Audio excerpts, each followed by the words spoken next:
just frigging admit you wanted it to say Prada. You wanted your shoe to be Louboutin. Just admit it.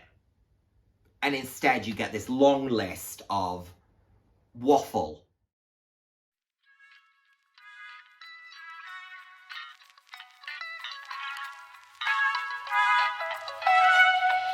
Hello, and the warmest of welcomes to today's video. For those of you who haven't seen my face before, hi, I'm Nick, glad to have you here. Those of you who have seen my face before, thank you so much for joining me again. Hope you enjoy my videos. I put out videos roughly 3 times a week on a range of different topics, anywhere from fashion, slightly more personal topics. So if that sounds like something you'd be interested in, then please do head down, hit subscribe, and turn on the notification bell. I love chatting with you all. I'm all about living life loud, and what that means to me is being your authentic self, being proud to be you, and just celebrating who you are. Celebrating yourself, and of course, celebrating others. So, I apologise that it has taken me so long to get around to filming this Q&A. Yeah, I have just had lots on, and this, filming was something that kept slipping. Then I had a couple of issues last week. One which you can still see, where my lips completely cracked. And I don't know why, but literally completely split down here. I've never had it before. Intensely painful, difficult to talk, couldn't smile, difficult to eat, all of that stuff. So filming wasn't very high on my agenda at that point, but feeling better now. So yes, all good. Anyway, let's go through the Q&A, and I love doing a little Q&A. I think it's fun. I think it's important for us to share little bits about ourselves, who we are, and, answer some of the questions that you have, and of course, one thing that's really important for me to say is I'm always very open to ideas and content ideas. So if there's something that you want to see from me, there's a brand you want me to talk about, if there's an item you want me to deep dive into, if there's something from my collection that you want me to go into more detail on, please do just shout. Just let me know in the comments. It's important, and because I don't want to just do the same content over and over and over for you, or do the same content as others, because there are some individuals who cover the certain topics far better than I do. So please do shout if there's something that you think would be of interest to you. Anyway, let's go through it. So, I won't read out usernames. I will just go through the question, I'll read you the question, and of course I'll give you the answer. I haven't looked at these in advance, so if there's any that require an item showing or something, I'll screen grab it or put in a mod shot, or if it's within reach, I'll try and grab it. But anyway, let's see where we get to. So, question 1. If money were no object, what bag would you own, right down to colour, material, and hardware? You can also have any shoes you would like to go with it. Ooh, okay. So, I would probably go for a hot pink Birkin 40 in crocodile, like shiny crocodile, silver hardware, with a pair of white Socate Louboutins, or a pair of Alexander McQueen oversized sneakers with a pink back on them, white with a pink back on them. Actually, I'd probably do the Alexander McQueens over the Socates, just because I own Socates and I know how hideously uncomfortable they are. So I'd probably do the Alexander McQueens. I've never seen them make that colour combination. I don't own a pair of those oversized sneakers. I've debated it from time to time because I do really like them. So I'd probably do that, but definitely the Birkin 40 in hot pink, silver hardware, ideally shiny croc, but would go for a grained leather, an Epsom, or a Togo, possibly. If it wasn't going to be a Birkin, maybe a turquoise, and I've seen this for sale, and I remember it's £4,300, a turquoise maxi Chanel flap with silver hardware. I would probably go for that as well. because I know that they make both of those bags. If I was customizing, it would be a whole different thing. But in terms of bags I know at some point have made their way onto the market, I would go for one of those, I think. And that would be a very expensive purchase. So, not in my future, maybe, but you know, nice to dream. Okay, so I was asked, love your channel and your fashion style, thank you. I also love that you show alternatives to LV, etc. Yeah, I don't purchase from a lot of those brands. If I do, they're normally pre-loved, but I think there's a lot of beauty out there, and I think there's a lot of fantastic brands that don't get the credit they deserve, so I'm always happy to share those. And that fit much more within my price point as well, so it feels much more authentic to me. What do you do for work, if not too personal? I work in the automotive industry. So that's as sort of far in as I'll go there. I work in the automotive industry, have done for my whole career. I enjoy what I do. I would like to think I'm very good at what I do.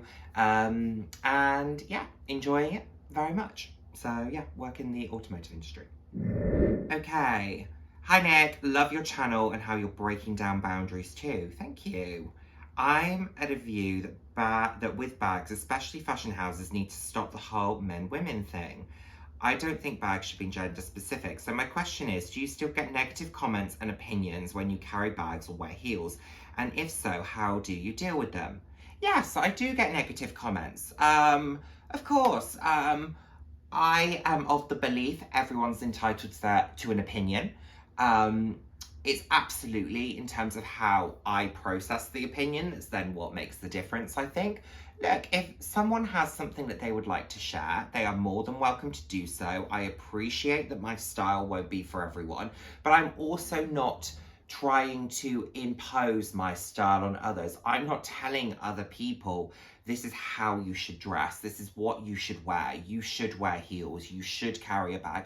I'm not saying that to anybody. I am saying, this is what I love to do, and if you are in a place where you would like to do the same thing, then this could be an option for you. This might be an item that you would consider. If you're looking for a pair of heels, you know, if anyone's looking for a pair of heels, here are some that I recommend. If anyone's looking for, you know, a great top handle bag, I recommend a Les Pliage or a Bayswater. Like, that's the thing for me. It's not about trying to make it's not about trying to make who I am or what I do the standard of what I believe everyone should do. Everyone should have their own individuality. Everyone should have their own preferences. Now, does it sting sometimes when people make comments, they don't know me, they make a off-the-cuff comment that can be unkind, they don't know me, and they don't know my journey, they don't know what I'm about, and so I wouldn't do that to somebody else. So I would hope that people won't do it to me. Now, people do it, they absolutely do. I brush it off, I'm confident, I am proud of who I am, and I'm not going to allow someone who doesn't know me to knock that and bring me down. Now, what is worth noting here is I receive far more compliments and far more positive feedback and positive reinforcement than I do negative. And it used to be somewhat middling. However, nowadays, you know, I will get a lot of people who, even if, let's say, for example, you get someone who would never dream of wearing a high heel, they will often say to me, I've had this on the tube, where someone will say to me, how on earth do you do that? Like, wow, that is impressive, good for you. Or, you know, I've overheard people say things, you know, when they've been sat next to someone, go, God, I wish I had that much confidence. That's the stuff for me that means a lot, because it's about what the items embody, and that's what I'm more about. It's about what I embody, which is about self-confidence. It's about embracing who you are. It's about being passionate about life.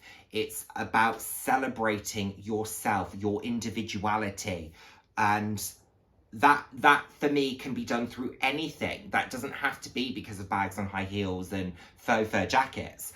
That can be due to anything. I just want people to feel their absolute best self. The fact is that I feel my best self when I've got this great faux fur, this great bag, a great pair of stilettos, a great outfit underneath. I feel great and I want to conquer the world. Now, however you get to that place of feeling like you want to conquer the world, I'm all for it and I'm all behind you. This is just how I do it. So that's how I try to think about it. Did it used to hurt me a lot more? Oh my goodness, yes. But I used to get people saying things to me just on the street, and I would be in, you know, a neutral outfit with a pair of trainers, no bag. You know, I remember coming back from watching my friend and the London Marathon, and I had a, you know, black puffer jacket on, some black jeans, you know, a jumper. I had my beige Les Pliage backpack that I was wearing as a backpack, and someone shouted something rather unkind out of the window of their car at me. It was like 9 o'clock at night on a Sunday. And I went home and I just sobbed because I just thought, how can people be so unkind? But this was like 4 or 5 years ago, and, you know, a lot of time has passed, a lot of confidence has grown, and like I said, like I started off with, everyone's entitled to their opinion. Whether I agree with it, that doesn't matter. It's their opinion, they're entitled. I'm entitled to my opinions, they're entitled to theirs. Sometimes the two meet in the middle, other times they don't, and that's okay, that's life. Okay, we have, hi Nick, always love your videos, thank you. What bags are currently on your radar? On the flip side, what bags are you possibly thinking of getting rid of, if any, and why? Oh, what's on my radar? I put an offer through Hardly Ever Worn It on a very, very tacky Moschino tote that I'm still like umming and ahhing about whether I should just pay what they've asked for. I mean, we're really splitting hairs at this point in terms of the difference, but it's been on for a long time. So I'm like, they're not really meeting me in the middle. So let's see, maybe I will just to get it. But it's, you know, the epitome of loud luxury, that one. What else am I thinking about? Do you know, there's nothing. Oh, a Dolce & Gabbana Sicily has been on my mind. Again, there's one on, is it Hardly Ever Worn It, that's in leopard print. A Prada Saffiano tote is always on my mind, like a large kind of Galleria style bag. There's a perforated pink one that I've seen that I really like. What else? The Boxtrot clutch from Longchamp. The tote, the green and ecru tote from Longchamp. And here was me about to say that there wasn't really anything on my mind. That's probably enough. That's like 2 grand's worth of bags, 3 grand's worth of bags. What am I thinking of getting rid of? Do you know what? I'm not thinking about getting rid of anything at the moment. The only thing that I ever and ah about is this one. This is the only one that I always go back and forth on because it's worth quite a lot. So, and it doesn't really get used all that often. I did use it the other week actually, but you know, this one, I don't know. I like it, I love the colour. I just don't use it very often, and every opportunity I've had to use it, I've gone for something else. So, yeah, I don't know, this is mulberry. It's a great colour. Yeah, I mean, I would get a fair amount back for it. To be honest, I would probably make money on it, given what I paid. But I don't think I'm going to sell anything, but if I was, that's probably. Okay, so I was asked, Nick, when are you coming to the USA? And what new bags are you looking at getting? And are there any brands you haven't bought yet that you are wanting to add to your wardrobe? So when am I coming to the USA? No big plans at the moment, but I do have a friend who lives in South Carolina, who for many years we've been saying I need to go and visit. So maybe I'll go fairly soon. Who knows? Like I said, I've got a few things coming up that might end up monopolizing a lot of my time and some of my resources. So let's see what comes up. New bags, I've just answered that question, so hopefully that covers that off for you. And are there any new brands? Yes, there are. I would like to add Moschino. I would like to add Roberto Cavalli. I would like to look at Emilio Pucci. I've got Alexander McQueen. I think that was one of the ones that I talked about previously. Just trying to think. I think that's it for now off the top of my head. Those three. But I will, of course, also continue to buy from, you know, Vivienne Westwood, from Longchamp, from Aspinall of London, from Mulberry, from Kurt Geiger. I added Sophia Webster. Like, you know, I've got these brands that I have been adding. So yeah, I think I'm good for now with those three. So here we have, hey Nick, first off, I absolutely love your channel. Thank you. And my question is, we have been seeing a few things from other YouTubers on what their opinion on luxury is. I'm curious on what you think luxury is when it comes to handbags. Now, I'm not going to differentiate between handbags with this, because for me, I have seen a fair few of these videos, and I have purposefully not done a video myself. I've purposely removed myself to an extent. Now, I have studied the willingness to pay luxury price premiums in an academic sense. And it's very interesting because you can put different factors into play here. So it can be about the quality, it can be about brand relevance, it can be about the environment, be it digital or in store. It can be about the motivation of others around you, so recognition. There are lots of things that can play into this, and there is a study by Hennigs et al., which talks about this to an extent. It was the framework that I used. It wasn't purely about luxury designer goods. However, it gives you an indication of some of those core factors that can influence a willingness to pay a price premium for a specific type of product. So definitely worth checking out. Like I said, I studied this from an academic perspective, so I find it a very interesting topic. Now, I think for me, where I stand is that there is a difference between luxury and designer. And for me, let's start with designer. Designer is about name brand. Designer is about a recognizable logo. It's about being a household name. A designer brand, to me, is one that is instantly recognizable, that has a lot of clout because it is something that people desire to own. It's something that their logo has prominence and meaning and a standing in kind of pop culture almost. Luxury is a feeling. Luxury is something less tangible. Luxury is in the eye of the beholder. You know, like when they say beauty is in the eye of the beholder. Luxury to me is in the eye of the beholder. How something makes you feel, that is luxury. How something feels when you touch it, that quality aspect is luxury. But it all depends on your base in terms of what will feel luxurious to you and what you deem to be a luxury product. For some, a handbag may never be a luxury product, regardless of how it's made and regardless of how expensive it is. But they might see time as their greatest luxury. Wine might be their greatest luxury. A car might be their greatest luxury. But for what reason? It depends on the use case. It depends on the individual. I see luxury as less tangible. When we're talking purely about, you know, this scale of brands, this ladder of brands that people like to talk about, that for me is a designer brand ladder. That's not necessarily a luxury ladder for me. We have our own opinions about, are the designer brands often the best quality? Do they often give you the best experience? Do you walk away feeling the most, you know, enveloped and loved and considered by some of those brands? Sometimes not.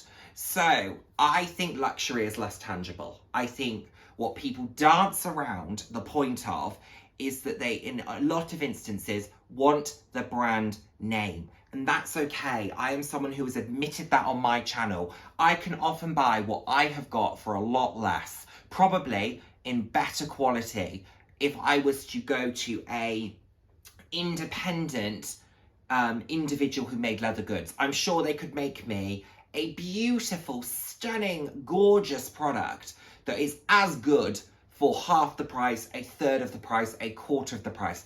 But guess what?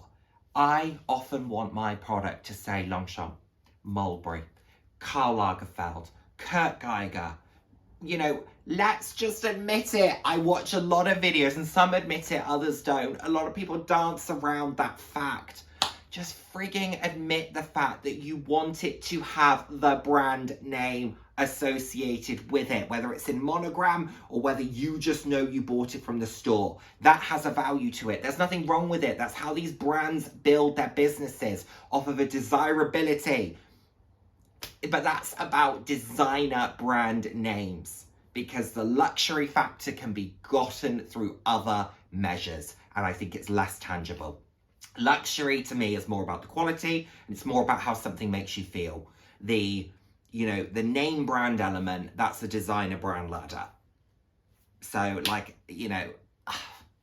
I could go on, but I do sometimes sit and watch videos that I feel a little infuriated by, where I think, just frigging admit you wanted it to say Prada. You wanted your shoe to be Louboutin. Just admit it. And instead you get this long list of waffle in terms of why it was so many other things. That's my opinion. Yeah. If it feels luxurious to you, call it damn luxury. Who am I to judge it? Who am I to judge it? And I think there are so many fantastic products out there at a fraction of the price of a lot of brands that will give you that amazing feeling if you're open to the fact that the brand is worth less. The name and the clout associated with it is worth less. Thanks for the question. Oh, this one is mean. If you could only keep one bag and only have that one bag forever, which one would it be and why? Oh, goodness. As someone who loves a duplicate, like, I lean into duplicates. Well, okay, so what would the options be? I would say Les Pliages, London Tote, Bayswater,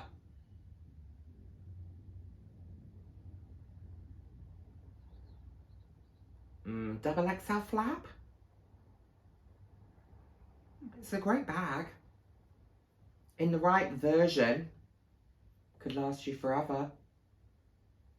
Okay, so those would be my 4 out of my collection. I'm assuming this is out of my collection. Les Pliages, Aspen of London, London Tote, Mulberry Bayswater, double XL flap. The Aspinall isn't quite versatile enough for me, so let's knock that one out. The Kurt Geiger double XL flap, great bag, but I do have a slight concern about, would it be able to, not stylistically last, but would it be able to last as a product? It's a good quality product, don't get me wrong, but do I think it could last me forever? I don't know that it could, so let's knock that out. Between the Bayswater and the Les Pliages, I love them both. I love them both. Oh God, this is really hard. Ugh.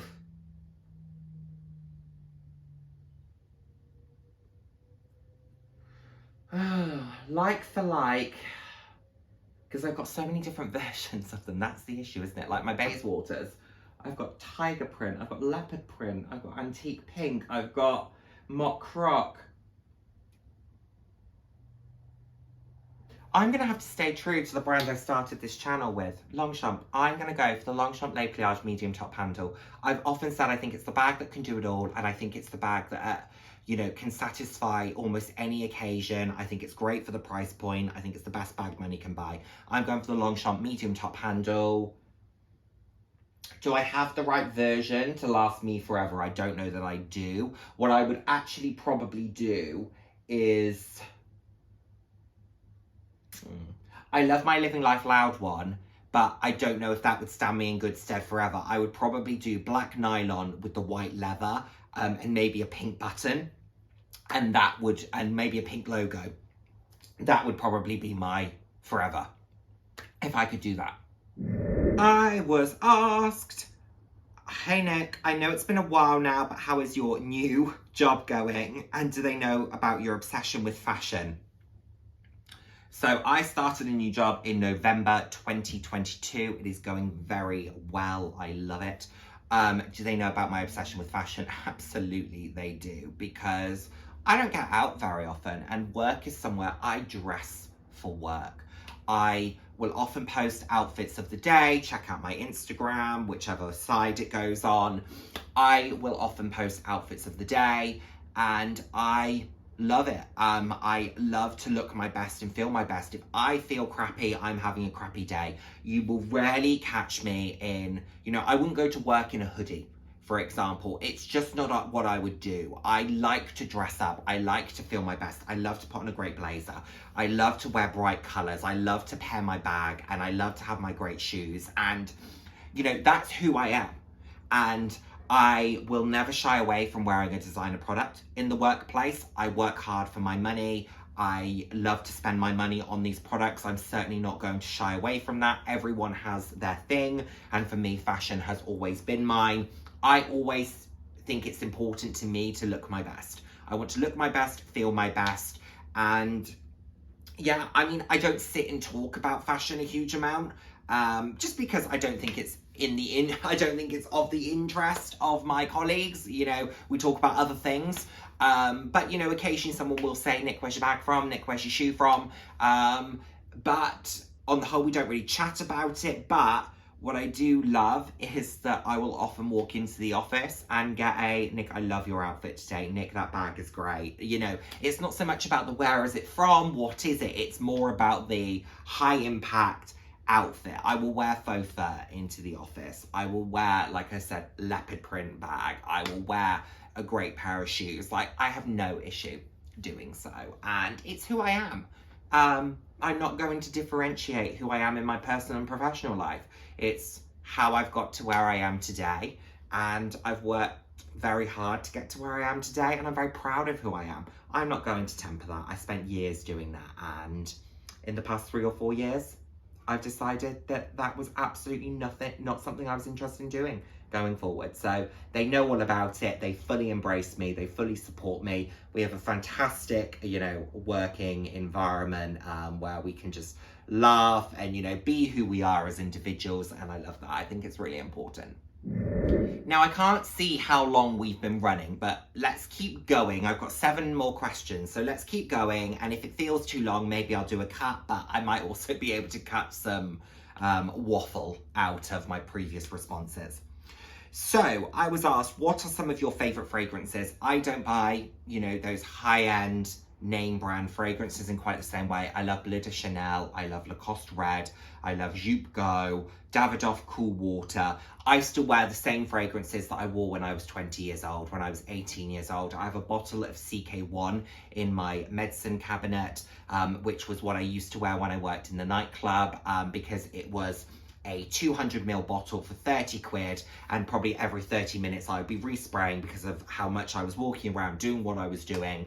So, I still wear the same things that I wore 10, 15 years ago. Armani diamonds. I'm true to them. I love them, and I don't see a need to change them. And a little segue an unintentional segue. You mentioned that you used to work in a nightclub. What was your job? Hopefully that isn't too personal a question. Absolutely, it's not too personal. I'm more than happy to talk about that. So I've done a few things over the years, and I think a common misconception of me is that I'm not someone who's willing to kind of get in and get my hands a little bit dirty, I absolutely am. I'm willing to get stuck in and do whatever needs to be done. So in terms of my time working at a nightclub, I had a few different roles. I started out doing the flyering. So, if you've been to sort of a main city or in your local town where you've got a nightclub and there'll be individuals stood with a flyer that say £1 off, take this wristband and you get £1 off, or you get a free drink, or whatever that may be. I was doing that, and I would do that between 9 p.m. and 1 a.m. on a Saturday night. That was during my first year. I would do it during the winter months, so it would be raining, it would be cold, it was really, really tough at times, because you'd be stood there absolutely freezing, still trying to have a smile on your face, saying, go into the club, go on, because there was a few different clubs that were doing the same thing, and you're trying to get people into yours, and you know how it all is. So I did that for probably between sort of December and June. Then when I returned into my second year of university, and I returned for my second year, I was asked if I would have an interest in moving inside and working in the VIP area, so bottle service. And I said, absolutely, I would love to do that. So I did that for the best part of 2.5, 3 years, really. I took a bit of a break in the middle, but I did it for all of my second year, and all of my most of my third year. And I took a break in between because I did a placement year.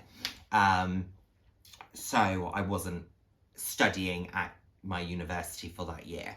But I did that, and then it got to the point where I was the one that was kind of making sure that everything was as it needed to be. There were nights where it was just me doing bottle service. There were nights when there were 4 or 5 of us, and it would be me sort of saying, this is what needs to happen. So, you know, it was good fun. You met a lot of really interesting people.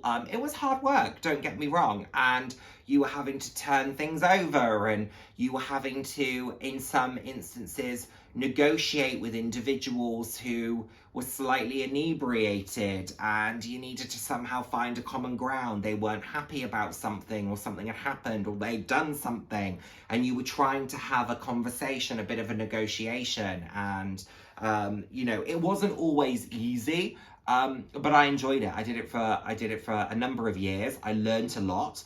I became a night owl off the back of it, and I still studied, you know, full time. I would work from, when I was doing bottle service, what would I do? About 10 till 2, 10 p.m. till about 2 a.m. Get home, and then, you know, you still had a life to lead. I would still go and meet my friends. I would still do all this other stuff. So yeah, it was good fun. It was good fun. Came to a close for me, and I decided to focus on, you know, my final year of studies, my dissertation. I stepped back. It just wasn't doing for me what I wanted it to do anymore. And that was the time to step back and focus on other things. But I enjoyed it for what it was at the time. I learned a lot. And I look back on that time fondly. Okay, so here we say, on your latest Mulberry unboxing of that gorgeous base water, I'll insert somewhere, I noticed you checked the made in tag and seemed to be relieved it was made in England. Since Mulberry has started making bags in China and Vietnam, have you noticed a difference in quality, or do you have a preference where the bags are made as a Mulberry lover? I have absolutely zero preference, if I'm honest. I would have to check. The majority of mine, I believe to be made in England pieces, but I would have to check on if any of my pieces are not. Does this have the made in?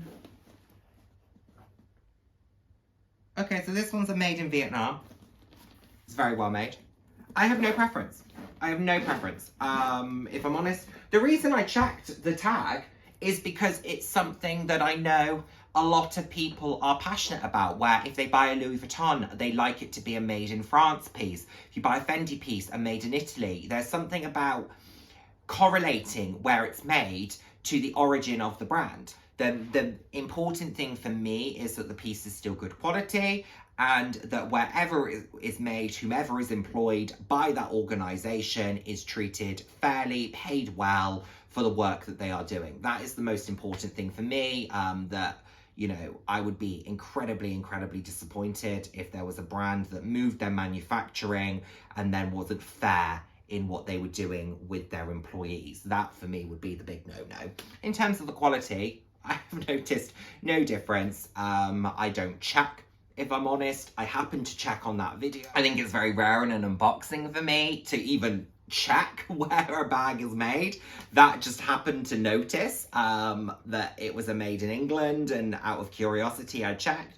But like I said, it makes zero difference to me. All that is important to me is wherever a piece is manufactured, that those who are involved in the manufacturing process are treated fairly.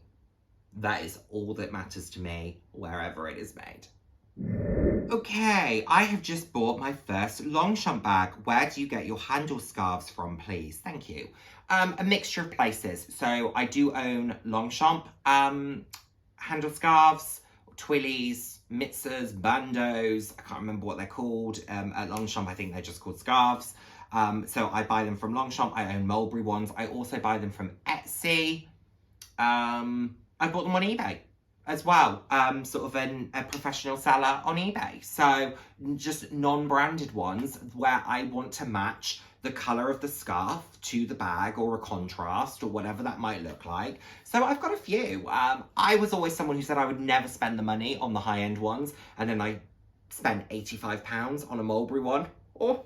And I've got like a couple of Mulberry ones now, and I look back and go, oh, that's a lot of money for scarves, but they do make a difference to the bag. However, if you can find one for a fraction of the price through Etsy, eBay, do. Absolutely do. Or if you live near an outlet. So I bought my Longchamp Heartbreaker one through, which was Emotionally Unavailable collab, through the Bicester Village outlet, I want to say. So I almost bought a green one from there a little while ago, but I decided to go in a different direction with my Mulberry. So yeah, there's a few options out there, but shop around. And buy a few, because then I think you can mix and match and you can give an item a different feeling. Did you ever think of selling bags or shoes you're not in love with and take that money and buy something amazingly special? I mean, I've sold 2 bags over the past however long. I give things away more readily than I sell them. So I've probably given away 5 or so bags, and I've sold 2. Being completely honest, my bags, a lot of them are bought pre-loved. So, and also I don't buy from brands that hold their value brilliantly. So selling them isn't always that, economically beneficial, I would say. So if I wanted to buy something amazingly special, I would probably just save for the thing that I would want that's amazingly special, rather than selling. Shoes don't tend to sell brilliantly.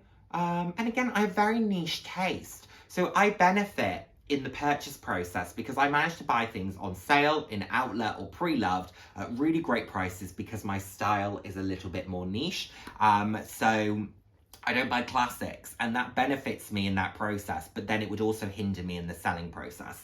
So you've got to kind of take it, but whenever I buy an item, I accept the money is gone. The money is written off. I have no interest in trying to get anything back for it. And that's why I am happy to give things away, because in my mind, the money's spent and I'm not trying to unlock that money once again. So do I consider it? Very rarely. Very rarely. And there's nothing that's so special that's on my mind that I think, wow, that's what I would need to buy and I would need to sell 10 bags. I like having variety.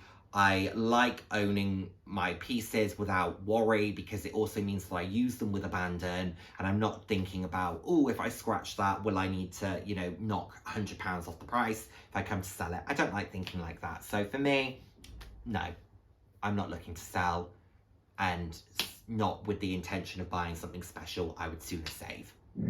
Oh, another mean one. If you had to burn one of your bags to save the rest, which would you choose?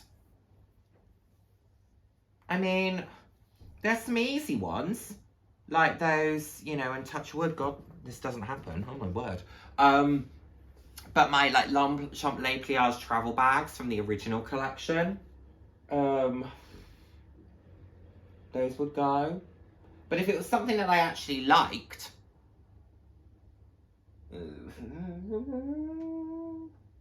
maybe one of my Kurt Geiger flaps. The black faux fur Kurt Geiger double XL. The denim double XL maybe. The MCM orange shopper in the logo glitch would maybe be one.